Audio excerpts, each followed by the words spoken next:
Colorado is known for its temperature swings.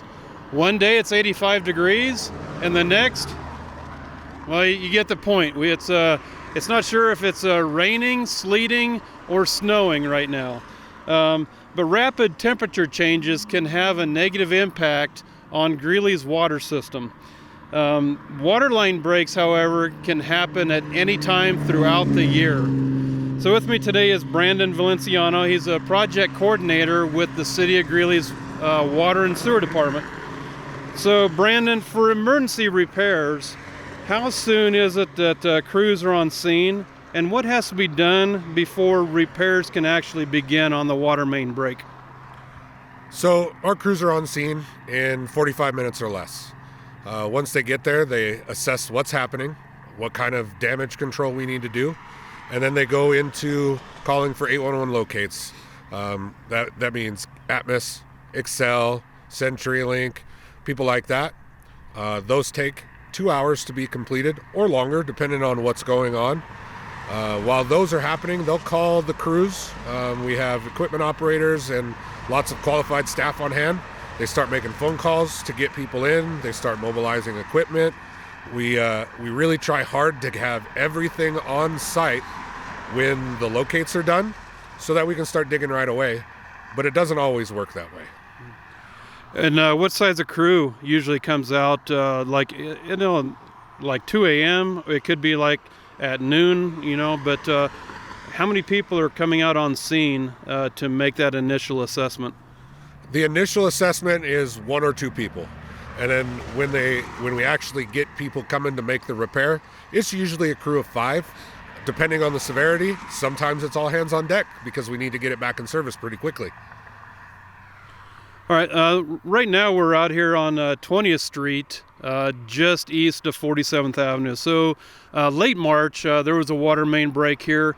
Tell us a little bit about this particular break and just what all went into it, and getting it back to shape, traffic patterns, road repairs. What goes into something like this?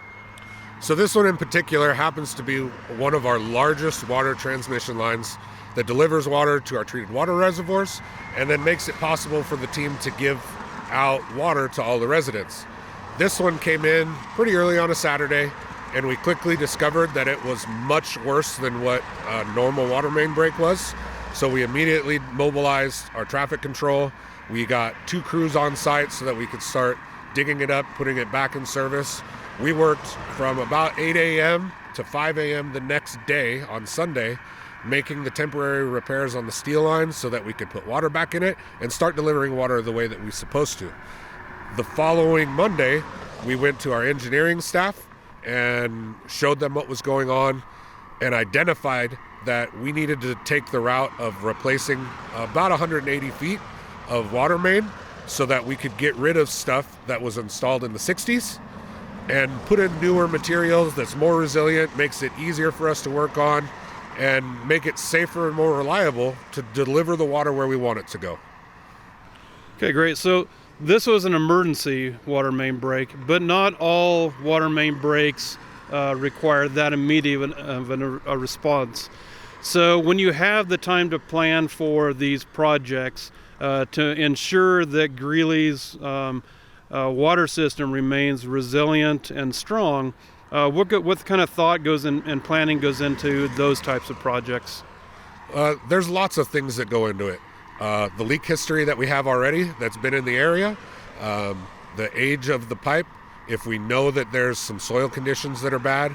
And then we also have stuff that there's technology out there that we can use to do assessments without digging it up. We have dedicated leak detection equipment so that we can try to be proactive on the leaks before something like this happens.